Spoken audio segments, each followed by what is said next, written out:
What's up everyone? Welcome in this new video. In today's video, we are going to review Danny again.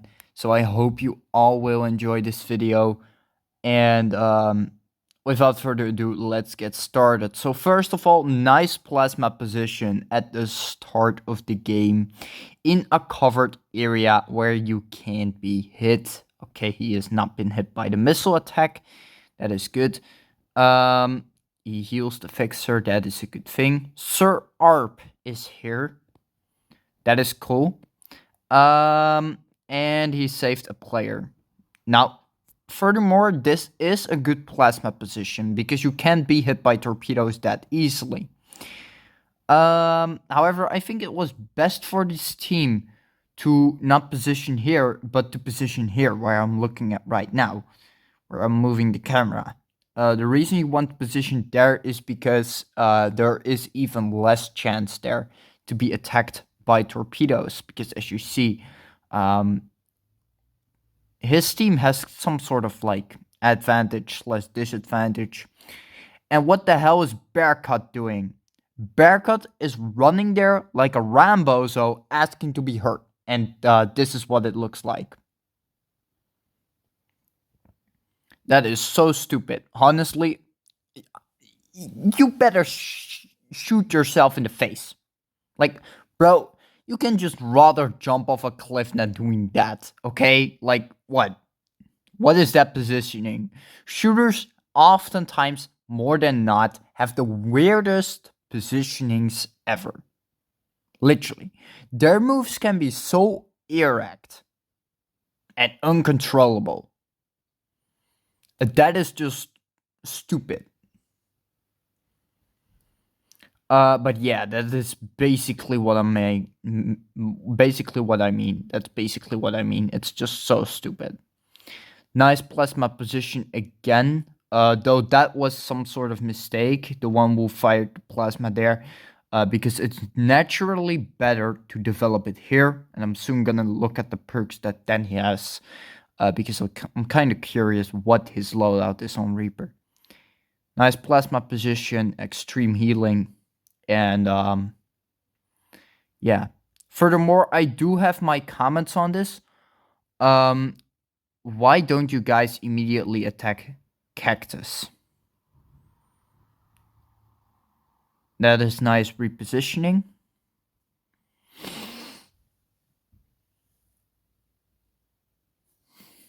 But yeah, that is a missed missile. And tomorrow I have work again, so I'm gonna try to make this as quick as possible. Nice shot there. Now, I do have my comments on this. Why are they not attacking Cactus? And why are they playing so steady? Why are they not overrunning people? Because in this position, you want to overrun people. You want to attack. You don't want to play passively in the defense line. And there he hit a mine. That is some sort of mistake. Sir Arp is going in. I don't know if you should be going in here with 3 people, but you're backed up with fixers. So that is a decent move. And also someone has to lead the offense. I mean, let's be honest here. He is the one who opens up the offense because no one else is doing it. And I also have my comments on this setup. What is this setup? Honestly, what is this setup?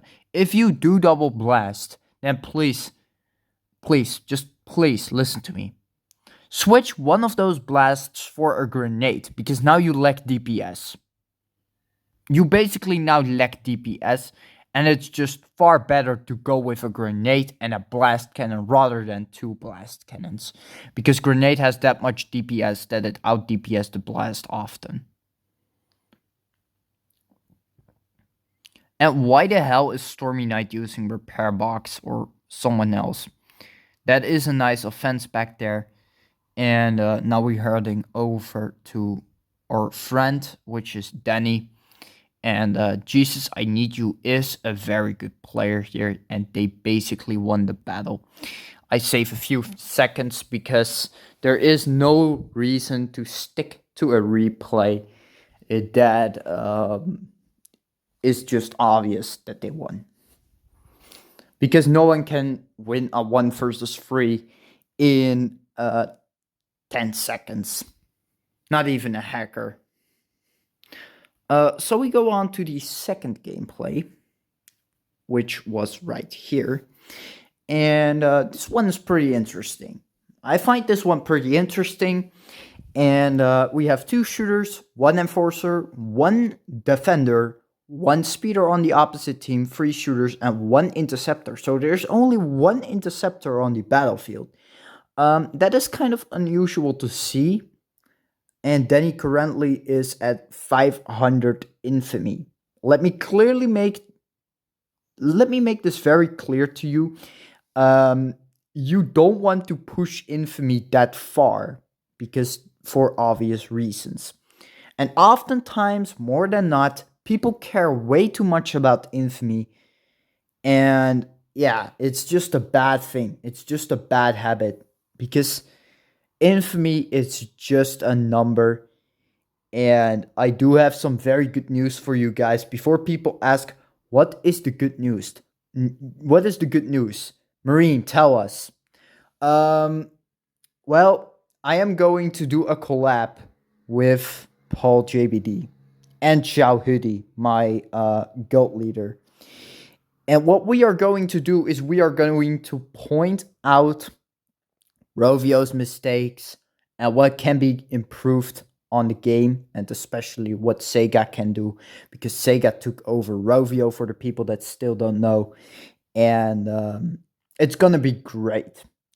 I mean, who doesn't want to be in a video with a YouTuber that has way more subscribers and has way more enjoyable content than yourself?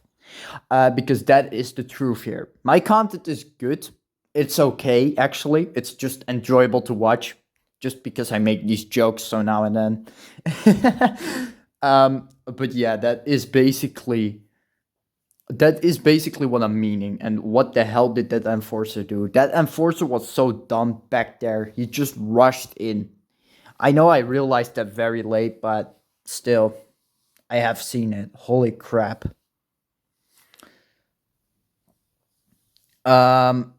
So basically they now have defensive problems, and this is why you want a stun bolt, as I always say. You always want to use a stun bolt on Reaper. It's your best friend. And the reason it's your best friend is because of 2 different reasons. One, you can shut 1 player down for a few seconds, if it's not 10 seconds. And 2, you can get away from the enemy and you can use your missile into your advantage and just completely dominate them. So yeah, that is something that you need to be aware of. You can get away from enemies, you block their healing, and you can heal back up. That is one of the main reasons why you want stun bolt instead of another nitro. So I suggest Danny to build up a stun bolt. And please, Danny, don't build up an uncommon stun bolt. Don't build up a rare stun bolt. Build up an epic stun bolt. That is definitely going to be worth it. If you really are desperate, you can go for a rare stun bolt. It depends on your situation. But in my case, I definitely want to have an epic stun bolt because I can make it tier 4. And I have all these stun duration perks. So I can basically become Kiora 2.0 with Frost Torp. Just kidding. I'm not going to. I'm probably not going to, because I find Frost Torp pretty damn lame. And in late game, people know how to counter it. So then you need to be very aware of what you're doing. So yeah, that is a thing that you need to be thinking about. Nice missile launch. I love to see that. You immediately punish that idiotic guy that tried to be cool. I have no comment about this Reaper gameplay. Maybe you could have healed your shooter more up so he could push aggressively, because I see you're not using your bolt enough times.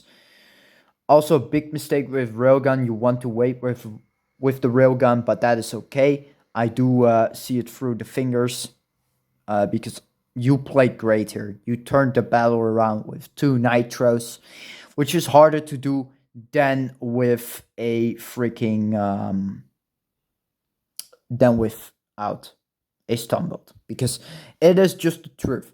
Stun bolt makes it so much easier to make a comeback. It makes it about like 5 times easier. It's just so overpowered. Stun bolt is absolutely overpowered against one other fixer. And just before people ask, is it really true that you can make a tier 4 epic stun bolt with all stun duration perks? If you don't believe me, look at my inventory, okay? So count the number of items that can be transferred to the bolt. My current stun bolt is tier 2. My current stun bolt is tier 2. Okay, so if we take a look at that, tier 3, tier 4, 3 stun duration perks, and this is the 4th perk. So basically, I can shut people off for a very long time. Not that anyone cares, of course, but it is possible for me if I keep going like this. And I will probably develop stun bolt because it's definitely going to be worth it. Okay, so now we see a very interesting game because Danny is in fleet with a tank.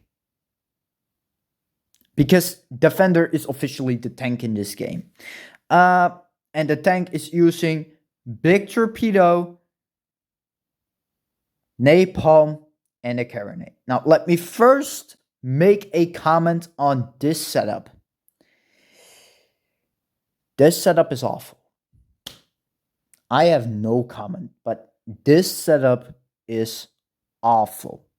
And before people ask, Marine, why is this setup awful? Because you want to have a railgun on Defender nowadays. Was this always the case? No, railgun was an option in the past. But because there is a trend not anymore, and because there is no defense perks anymore, and talent training from Brock, which is the hero I'm going to show you right now, this was a past crewmate member that could use defense on all of your items, or at least on a certain degree of your blue items. And the maximum amount of defense that the defender could get was 60. So imagine that you find a Carronade spammer dealing 100 damage per bullet. Now they will only do 40 damage per bullet, because that is how defense works. It is a part, it takes a part away from the damage that you take. Now, that is not the case for the defense aura. The defense aura does something different. It blocks a certain percentage of damage. And this is very good. This is good for enforcers who can charge in and make that final kill.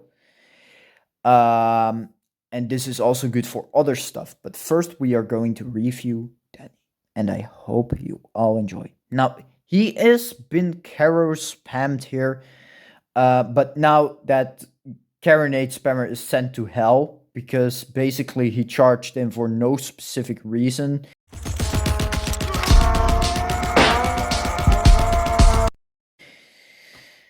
Hiya! Why do you do stuff like that? Literally, why would you rush in a brain dead with a Carronade?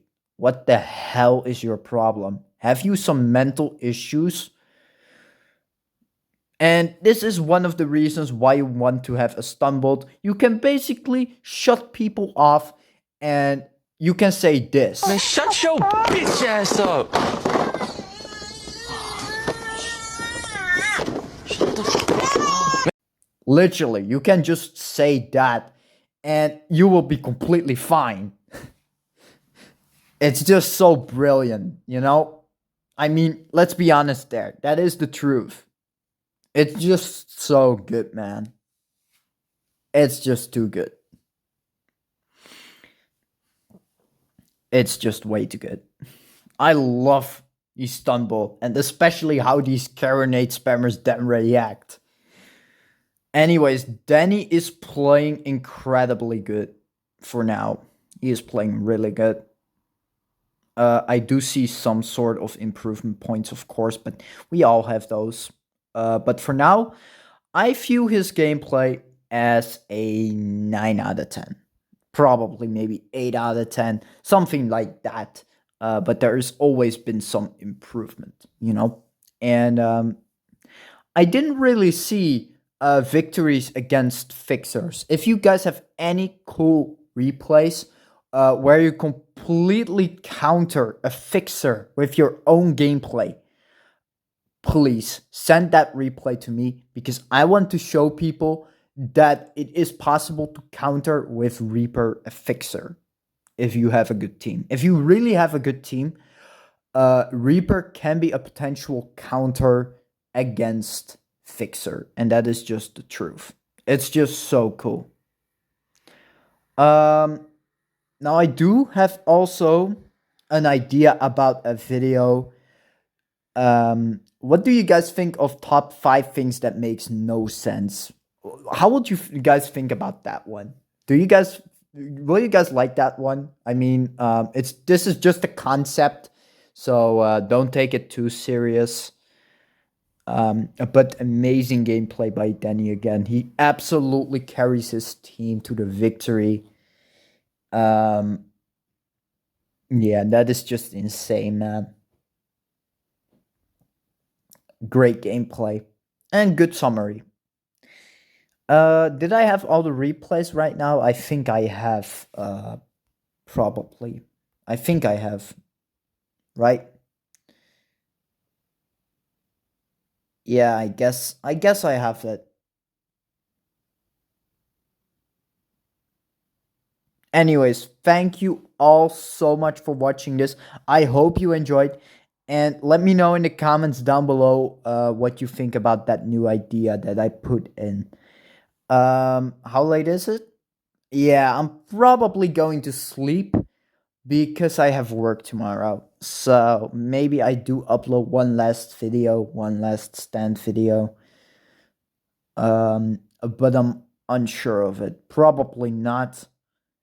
And I see you guys in the next upcoming video. Probably will come out at Tuesday because I still don't do judo. It all depends on my mood. Anyways, have a wonderful day. Ciao.